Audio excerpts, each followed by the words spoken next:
Yangilik bormi? Nima gap? Ish topolmadim. Shuncha axtardim, yo'q. Mana bor butunimizga yeb bitirdik. Endi nima qilamiz?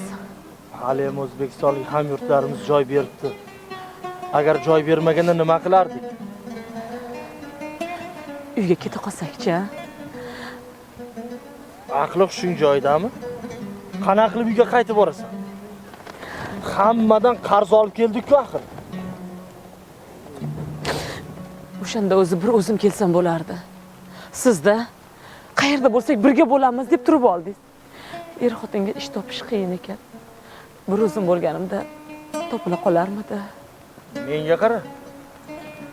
Men birga ishlamasak ham ishxonamiz bir yonma-yon bo'lsa, bir-biriga yaqin bo'lsa, bir-birimizni ko'rib turamiz degan maqsadda aytdim.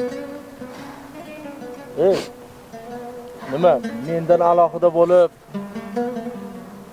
biror fikring bormi?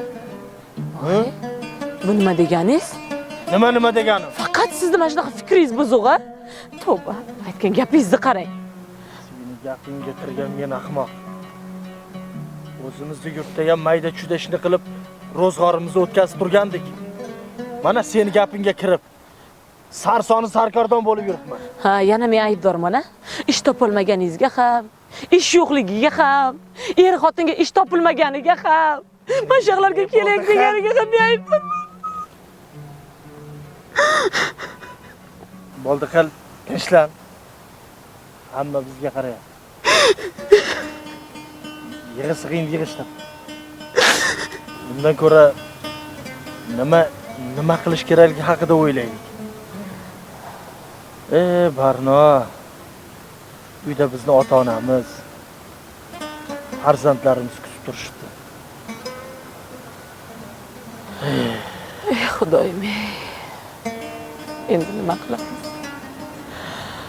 Qornim shunaqa ochib ketdi. Sabr qil, Barno.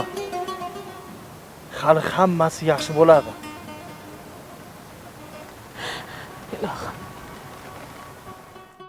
Turkiya davlatida sizda muammo tug'ilsa, O'zbekiston Respublikasi Tashqi mehnat migratsiyasi agentligining 1282 qisqa raqamiga, O'zbekiston Respublikasining Turkiya Respublikasidagi elchixonasiga murojaat qiling.